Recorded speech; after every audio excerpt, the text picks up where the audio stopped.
Yeah. Our next speaker, let's wait for, is Xuanci Zheng and Jacqueline Phelps and Mirjana Bozic from the University of Cambridge. And the title of the talk is The Modification of High-Level Attentional Processing in Bilingualism. Hi, good morning, everyone. I'm Xuanci. I'm from the Department of Psychology in the University of Cambridge. And today my topic is the modification of high-level attentional processing in bilingualism. So imagine that you are in a cocktail party and you are talking with your friend, maybe around you are all kinds of noise. The mechanism that let you can filter out those unattended stream and focus on attended stream from your friends, we call it selective attention. And so during decades of years, there are many theories to talking about this mechanism, and which can be mainly divided into two parts. And the first part is that the series of early selective attention, which means that every time when people hearing some attended stream and unattended stream simultaneously, those unattended stream will be filtered out in some low-level processing, which means that based on the loudness or the pitch of the sound wave, those unattended stream will be filtered out. And the second theory is about the late selective attention, which means that every time when people hearing some unattended stream, they will go through the low-level processing of the mechanism, and they will be filtered out in some high-level processing, such as the semantic or syntactic information. And based on those two basic theories, the most accepted theory is that the multi-mode theory of attention, which means that the unattended stream will be filtered out in some different level at the different processing, which means that some of them will be filtered out or attenuated by some low-level processing, and others will be attenuated in some high-level processing.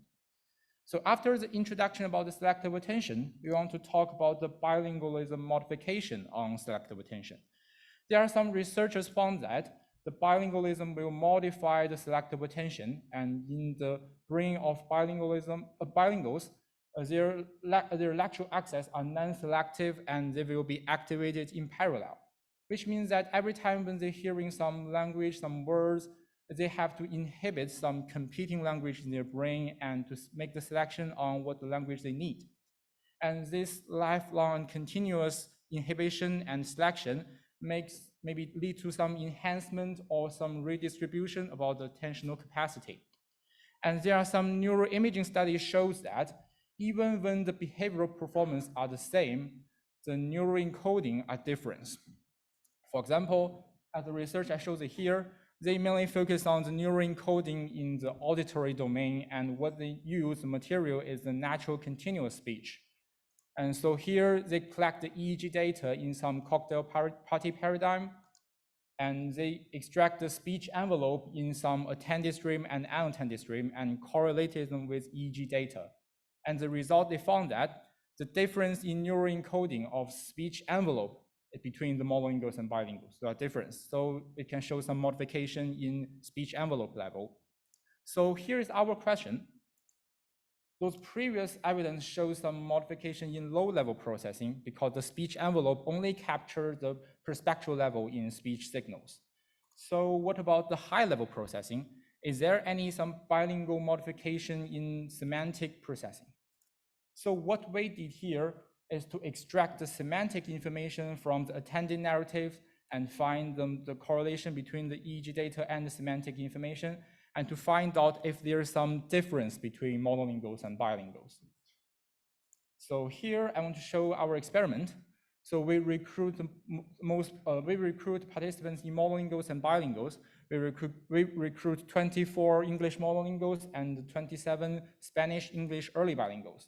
So early bilinguals here means that those bilinguals learn both language from young age, and before they attend this experiment, they have been exposed to both language for a really long time.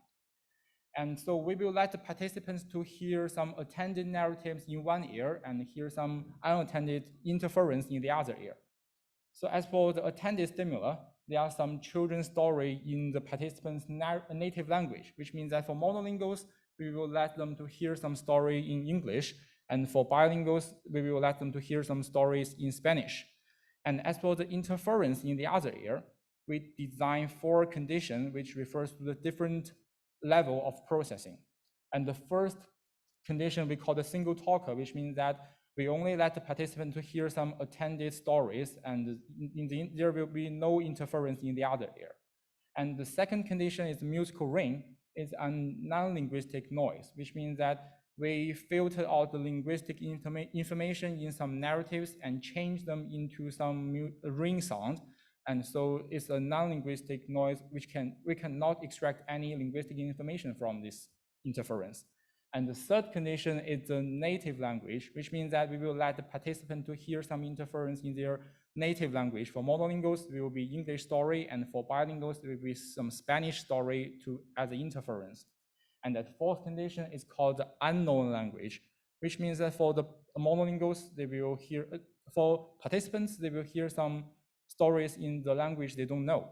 For monolinguals, there will be some Spanish interference, and for bilinguals, they will hear some Serbian interference. So after we did this experiment, we will go on following the pipeline showed in the right side of the slides. And first, we will extract the semantic information for each word.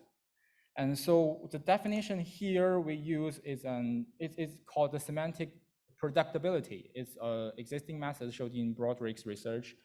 And what they do is to find give a semantic value for each target word based on the semantic dissimilarity between the target word and its context word. And so the context word means the preceding words in a sentence, which means that this context word will be the potential context for this target word. And so we will find the correlation between the target word and the context word to find some similarity, some semantic similarity as the semantic value for each word. And after we have this definition, we want to mathematically describe those semantic information. So here we use the word vector from the FastTest toolbox.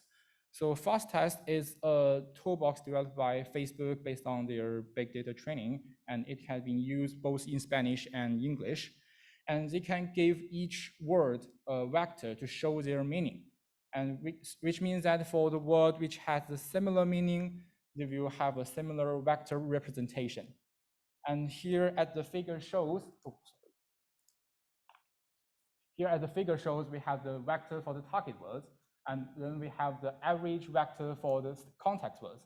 And we will use the Pearson's correlation to show the similarity between the target word and the context words, and use this correlation as the semantic information for each word.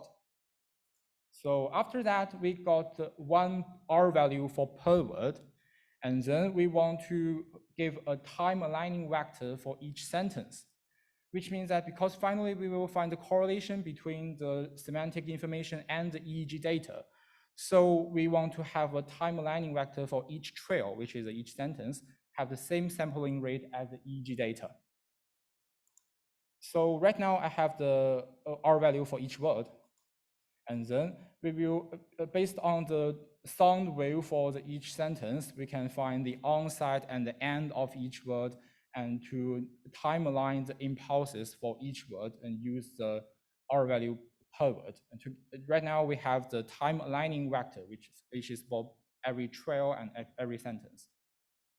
And after that, we want to find the correlation between the semantic information and the EEG signal. And what we use here is the MTRF backward model. So this model is to reconstruct the semantic vector from the EEG data, which means that it can show how well this EEG signal can encoding the semantic information. And so what we do here is to use some part of EEG signal and their matched semantic vector as the training data to train a backward model, and use this pre-trained backward model and use a trail of EEG signal as an input, and it will give me an output, which is the MTRF reconstruction here, to show that how this EEG signal can encode this semantic vectors. And after I got the reconstruction semantic vector, we want to give an assessment for this reconstruction to show that how well it encodes the semantic information. So here we use here we use is the real semantic vector, the red line, and the MTRF reconstruction, the blue line, to find their R value, their correlation between each other. So the higher score means the stronger encoding of the semantic information. So right now, I finished the pipeline and I got the semantic accuracy score, which is our R value, for each trail. And right now, we can see our result. So here, the table shows the average reconstruction score for each condition in each group. And in order to show that our result is robust, but not by chance, we do the t-test for our score against 0 and random distribution. Thank you. So the random distribution here means that we will use the EEG data and random distribution semantic vector as the training data for the backward model. And then we will use this fake pre-trained model and the EEG data input to give a fake output as a reconstruction. And which means that this reconstruction is just by chance. And if we got the accuracy for this fake reconstruction, this value gives me is just by chance. So we do the t-test for the against 0 and against this random distribution. It shows that in all conditions, the p-value is just less than 0.01, and which means that our result is robust, but not by chance. So here it shows is the distribution for the reconstruction score per participants per condition in both groups. The red one is for monolingual and the blue one is for bilingual. And they show some difference distribution, which may prove that there are some modification from the bilinguals. And right now, in order to compare directly among the different conditions within a group, we use the average score here.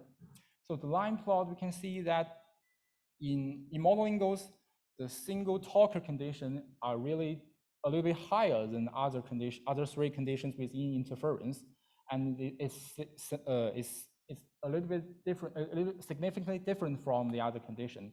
And as for the native condition, the score is a little bit lower, and it's also significantly different from the other three conditions.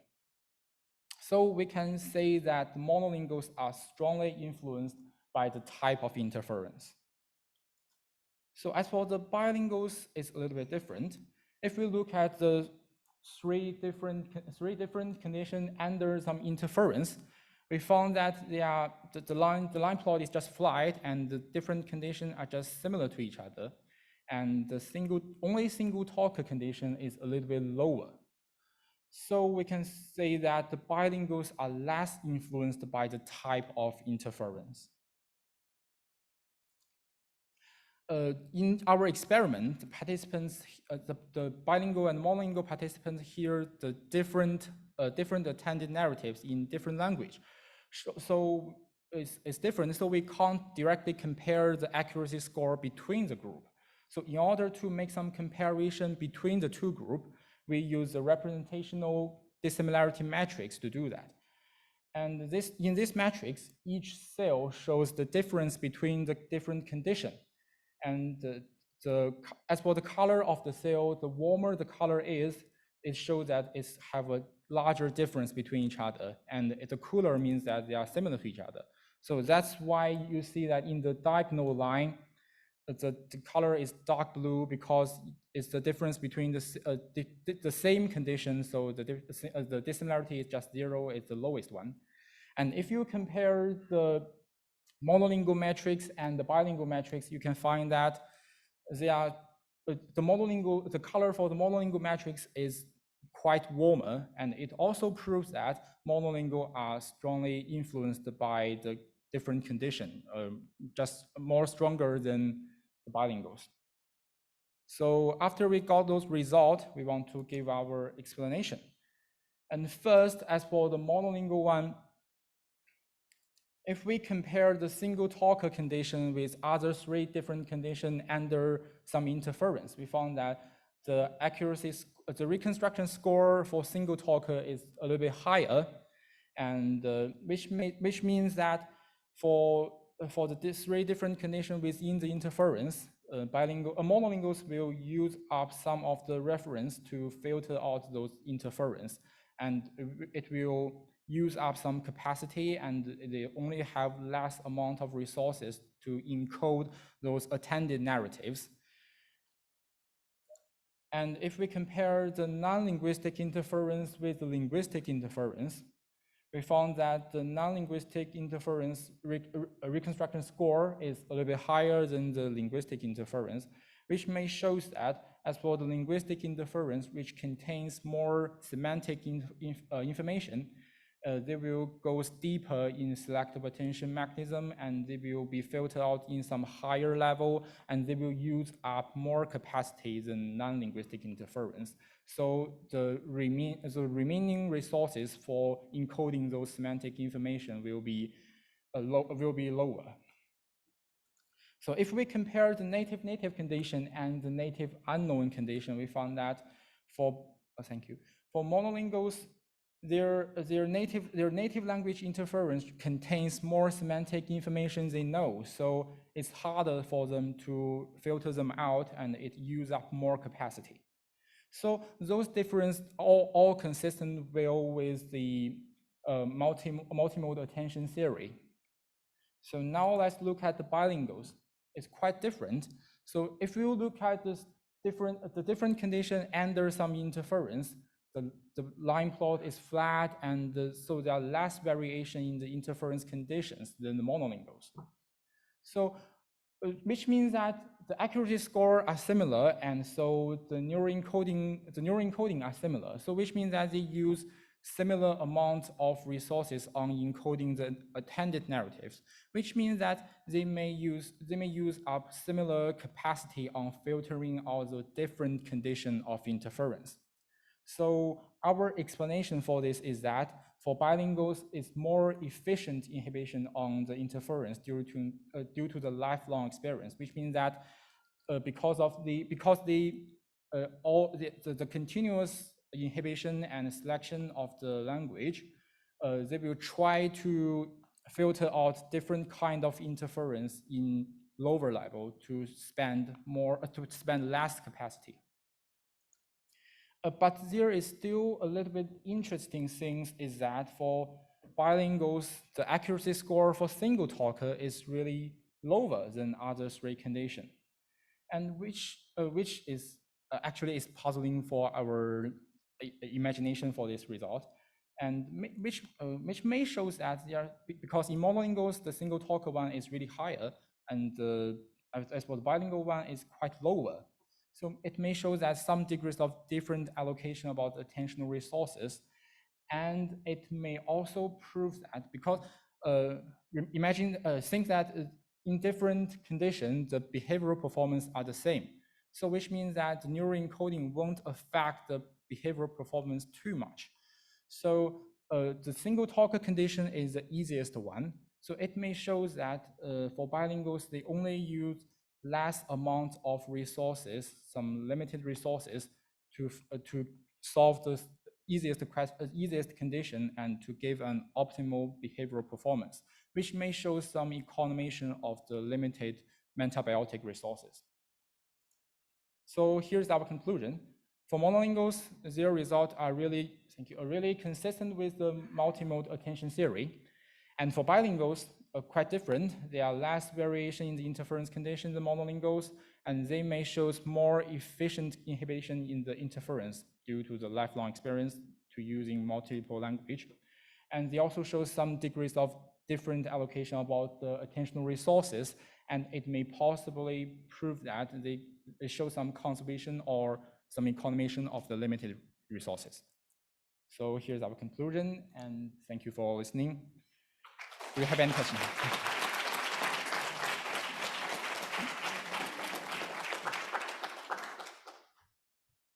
Thank you. Very interesting. Plenty of time for questions. Students, Mike, Odever, and faculty there. And please, no, for the moment. Online people can also raise their hands and ask a question. Okay, so we can start from that. No? Okay, thank you. That was very interesting. I'm particularly puzzled by the bilingual speakers' results, and I was wondering whether you had looked at the tracking of the unattended speech. So I assume that you correlated one channel, right? When they had when they had the native, they had different L2 inputs on both ears, right? Yes, yes, And as you well. tracked one of them, the one that they should attend to. Yes. So what happened to the unattended one? You could also look at the tracking of the unattended one in order to figure out whether they were actually dividing their attention between the two or whether they were suppressing one of them. We'll actually, that's interesting, and we'll actually, as for this research, focus on some speech envelope level. They really focus on some unintended interference, That's right. the neural encoding. And the reason why we don't use the unintended one is here because we think that as for the semantic information, at least you have to know what this means, or maybe you actually have to pay attention to it and you can have some semantic information. And actually, if you compare the speech envelope, because maybe as for the musical ring as the interference, you can say the sound wave and the speech envelope, you can extract something. But Right. if I use the semantic vectors on the musical ring, Not for the musical name, only for the language conditions. Yes, that's maybe an interesting question. I can focus on it. Yeah. Thank you. Hi, very interesting talk. Thank you. My question is kind of similar about the language that they don't speak, right? So you gave the English monolinguals Spanish, correct? And the bilinguals, early Spanish bilinguals, Serbian. Yeah.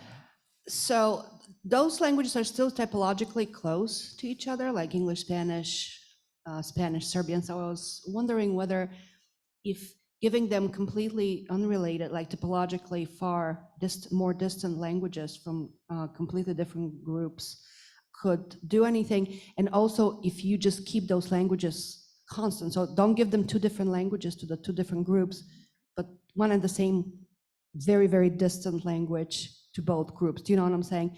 I understand they don't know those languages, but something might be going on because, you know, Spanish and English are, especially nowadays, everyone, almost all English speakers are exposed to Spanish in some sort. And then my second question is, it is really puzzling what bilinguals are doing with the single talker, because, you know, you would say they conserve resources, but this is the easiest of the conditions. So how would that mean conserving resources? I would take it, they would do it if it's the most difficult one, right? If I understood correctly. Thank you. Yes, it's just it's just a popular explanation, and what we think is that because first we have to know that they have the similar behavioral performance, so the encoding won't really affect the behavioral performance, and maybe for bilinguals the easiest conditions they don't need so much resources. So they just use less amount of resources and maybe save more mentabiotic resources for other maybe tasks. Kind of like shallow processing versus more complex. Okay, that's fine. Thank you. Thank you. Yeah, we have questions from there. Hi, thank you for the interesting talk. I'm Sundar from University of Nottingham, Malaysia. I'm interested in knowing the language background of the Spanish-English bilinguals. When you said they are Spanish-English bilinguals, were they currently immersed in an English-speaking environment, or they are in a country where Spanish is being used as the dominant language or commonly used language? Oh, well, those early bilinguals are living in Britain, and so they are living in an English-speaking country, and their native language is Spanish. So maybe they learn Spanish very young, and but they simultaneously learn English in a very young age. Right, thank you. So I was wondering if, say, you are recruiting Spanish-English bilinguals who are living in a Spanish-speaking country, and when you compare to Spanish-English bilinguals, although Spanish is their native language, but then they are immersed in a country where English is most frequently used, would you expect some differences in them? Yes, that's a limitation for right now the research. We can't compare the reconstruction score between the two groups. And so if we want to use some similar narratives, we should I think to find some native English speakers which is bilinguals which learn the L2 the second language as the Spanish. Yeah, because I was just thinking when they are immersed in environment that English is most frequently used, most probably they will process English in a similar trend to the monolingual English speakers. So perhaps that's something like between those different language immersion background, right? Thank you. Yeah, thank you. Any other question?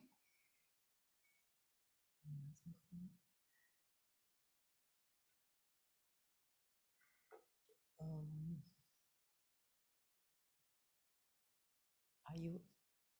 No, sorry, I thought he was heading to the mic.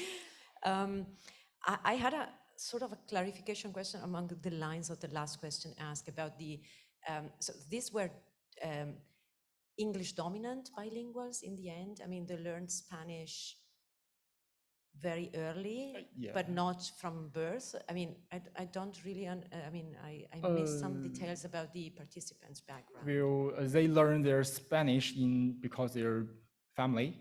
Okay. Because yes, but they live in an English-speaking country, so their second language is English, but they learn both language from very young age.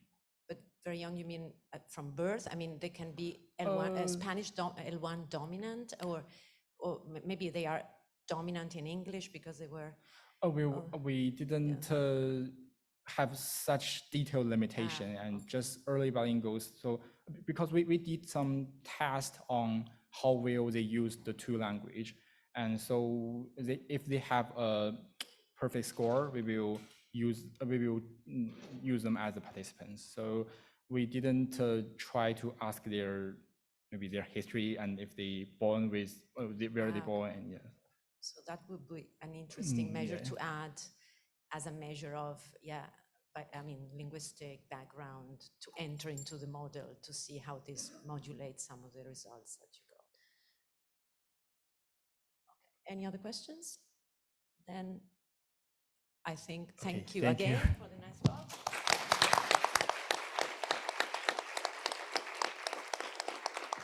And now our last, yes, sure, our last speaker of this session, Maki Kubota, yeah, and a bunch of millions of the people that I let you mention.